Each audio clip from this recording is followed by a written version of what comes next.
ये सारे कपड़े स्टीम प्रेस करने हैं और शॉर्ट में आपको दिखाऊंगा किस तरह से मैं प्रेस करता हूँ। बने रहिए इस वीडियो में। जय हिंद दोस्तों, मैं आपका दोस्त राधेश्याम भावसर। तो आज मेरे पास अलग अलग तरह के कपड़े ड्राई क्लीनिंग और स्टीम प्रेस के लिए आए थे। ड्राई क्लीनिंग सारे कुछ हो गए हैं, बट मैंने सोचा कि अलग अलग तरह के हैं। लेडीज़ ड्रेस है, कुर्ता पैंट है, जैकेट्स है। लेडीज़ ड्रेस तो अलग अलग तरह के, फ्रॉक है, गाउन है, तो उनको मैं किस तरह से प्रेस करता हूँ। तो अलग अलग वीडियो बनाने से अच्छा है कि एक ही वीडियो में सारा कुछ इंक्लूड कर दो। सिर्फ इतना है कि स्पीड इसको इस वीडियो का ज़्यादा मिलेगा आपको, तो एक दो बार आपको रिपीट करके देखना पड़ेगा, अच्छे से समझ में आ जाएगा। ये सारा कुछ प्रेस का काम स्टीम प्रेस से हो रहा है।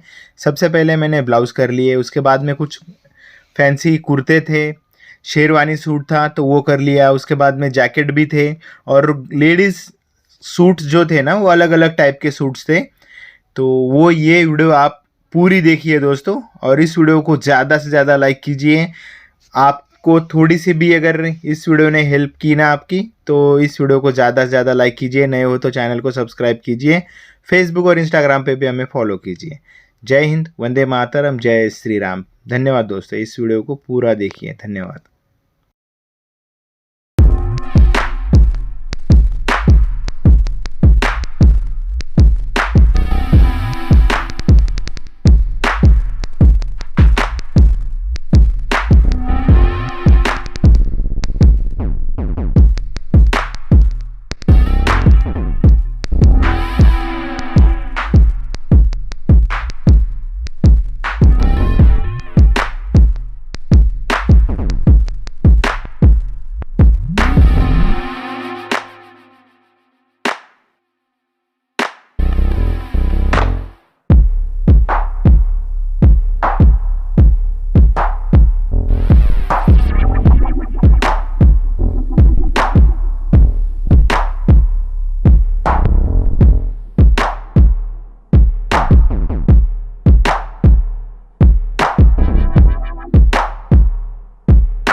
इम्पोर्टेंट लॉन्ड्री के जो प्रोडक्ट होते हैं ना, जो मैं ऑनलाइन मंगवाता हूँ या मेरे नॉलेज में है कि ये सबके लिए यूज़फुल होंगे, तो उसकी ऑनलाइन बाय लिंक हमेशा मैं डिस्क्रिप्शन बॉक्स में देता हूँ, तो जाके आप बाय कर सकते हैं, चेक कर सकते हैं और बाय कर सकते हैं। जय हिंद, वंदे मातरम, जय श्री राम। धन्यवाद दोस्तों।